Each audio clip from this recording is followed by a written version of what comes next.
Hello, everybody. Welcome to another edition of the Hot Seat Interview. I am your host, Leo Brady. I am here today with somebody who he has one of the best careers going in Hollywood and movies today. And we are really excited to be talking with him. You all know him from movies such as Ant-Man and Dune, and most recently, Oppenheimer. We are here today to talk about his awesome new movie, Late Night with the Devil. This is actor David Dastmalchian. Thanks for being with me today. What's up, my This buddy? this is so cool. Again, we talked about this. It's been a while since you and I have had a conversation.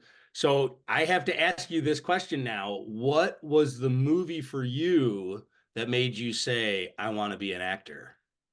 When I was a kid, I grew up in Kansas City, and and we had a late night horror host, Cremation Mortem, with her Friday Nightmare Theater, and she would play all the old classic horror movies. And she showed this movie called Curse of the Werewolf, a Hammer film starring Oliver Reed, where he's this really tortured guy that is a werewolf. Yeah. And that was it, man. I remember seeing that, and that led me into the rabbit hole of all the old Lon Chaney movies and Christopher Lee movies, and that was what made me want to do it. Yeah. Yeah. Peter Cushing and all that. Like Oh, I was talking about yes. just all the best. I mean, that's that I love Oliver Reed too. I mean, that's an actor that just like you can emulate and want to have the same career. He's done it all, really. He had done Absolutely did. Shakespeare all the way to horror, camp to drama. I mean, I love that. And that movie was all the things that I think that genre can be. It was great practical effects, great horror, but also really deep pathos and like complex characters with like really like, tragic stories. And so it, right? bringing that into the contemporary world, I think we can make really challenging, cool, awesome movies that are still fun and scary. Yeah. Yeah, well, I mean, and for you, God, talk about a hell of a 2023. I mean, I know this movie's a part of 2024 now, but it premiered at Fantastic Fest in 23, and in that year you had Boston Strangler, Quantumania, Boogeyman, Last Voyage of the Demeter, and then you close it off with being a part of the Best Picture film, Oppenheimer. I mean, you might not have another year that great again, but like talk about sort of what it feels like to have been a part of a year like that. When going back to what we were just talking about with like Lon Chaney, for example, when I think about the kind of acting career that I was dreamed about, it was being given the opportunity to portray or manifest all different manner of roles and different looks and different faces and different styles. So when you were just listing all of those movies, and I was thinking about the characters from like, in Boogeyman, this guy who is just very specific and moves in a very specific way and speaks in a specific way. And then Veb in Quantum Mania, this little blob of jelly, alien life form down in the quantum realm. And then, William Borden in Oppenheimer, all the way to Wojciech in Demeter, this guy who is this bearded, big, I put on a lot of beef and weight for that role, like Polish dialect. I think about it and I go, I am living my actor dream, getting to Yeah. play all these very different characters, very different looking, sounding, moving people, and being a part of so many cool genre films at the same time. Like, get out of here. It's crazy, man. It's crazy. And here we are now, Late Night with the Devil, playing a talk show host from the 70s. That's something I never in a million years would have thought anybody would have taken a chance on or taken the risk of going, oh, you know who needs to play this? Dastmalchian. Like, are Yeah. you crazy? But they gave me the shot, and I'm so thankful every day they did because being in Late Night with the Devil, it changed me as an actor. It taught me that I need to continue to face down my fears and just walk through fear because I did not think I could do this role. And I am so glad that I trusted Colin and Cameron and let them help guide me through it because I'm really proud of what we made. Yeah. Yeah. Well, and talk about preparing for this role. I mean, like, I think like maybe an easy outlet is to watch like YouTube videos of Dick Cavett shows, but it's like preparing for the character of Jack Delroy, it seems like such a different role for you. You know, you're always So changing different. things. But I mean, like what I love about this film is that, you know, I hate to sort of make you blush, but you seem to crush it when you're in the spotlight. Like when you're given that lead role, it's like you do take it on. Tell me, prepping for the role, what did it take for you?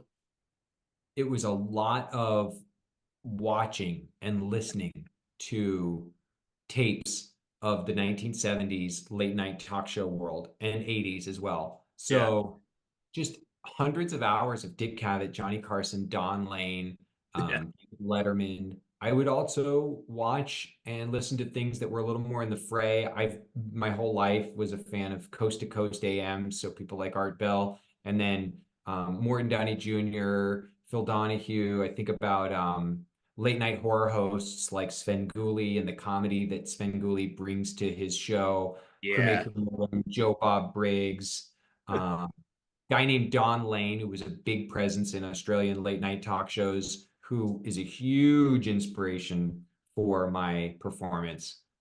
Lots. And it was just a lot of prep work, man. Just a lot of like spending my life playing ambient industrial goth music. And all of a sudden I get an opportunity to play swing jazz. I had to learn all new tools. yeah. Yeah, well, and it's interesting too because like you've been on all types of sets from, you know, again, like on a big production set like Dune or on a big production set like even what might feel a little bit tighter like Oppenheimer. But the set here is absolutely alive. So like is this sort of a movie that you kind of have to tip your hat a lot to the craft people because it's like this your costume, your hair, once you step out into the light when it feels like you're on a TV show, it has to be like, okay, now I'm really in it. Yes. The artists that the Cairns were surrounding themselves with are all of their friends. They have a little film community of independent filmmakers, and they worked so hard in getting the color, the tone, the style, the texture completely perfect. So every fabric of clothing, every piece of art department, every prop, every set piece, the way things were lit, the way the cameras moved, all of that to me created an environment where when I walked onto set, it felt like I was back on stage in Chicago doing a play.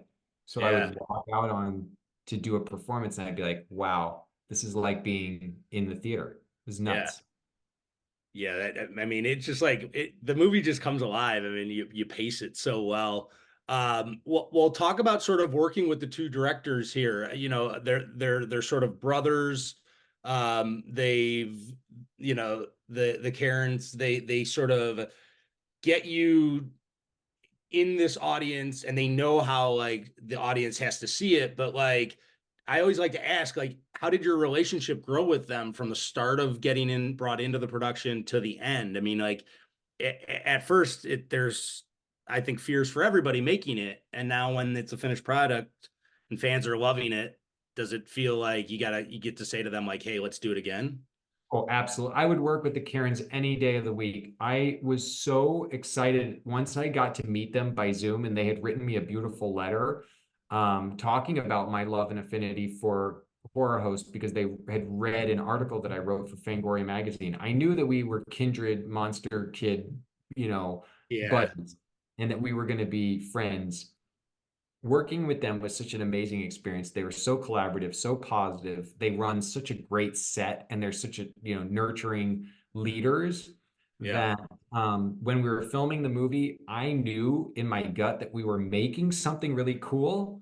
My only fear that I never would have expressed to them was that it was such a obscure film that was so out of the box that I would worry sometimes that maybe it's one of those beautiful films that just nobody sees that kind of yeah, slips under the radar. yeah. So now that the movie is getting all this amazing buzz and momentum and people are talking about it, I am so happy for all of us, but for them, they're amazing. And I want to work with them again and again and again.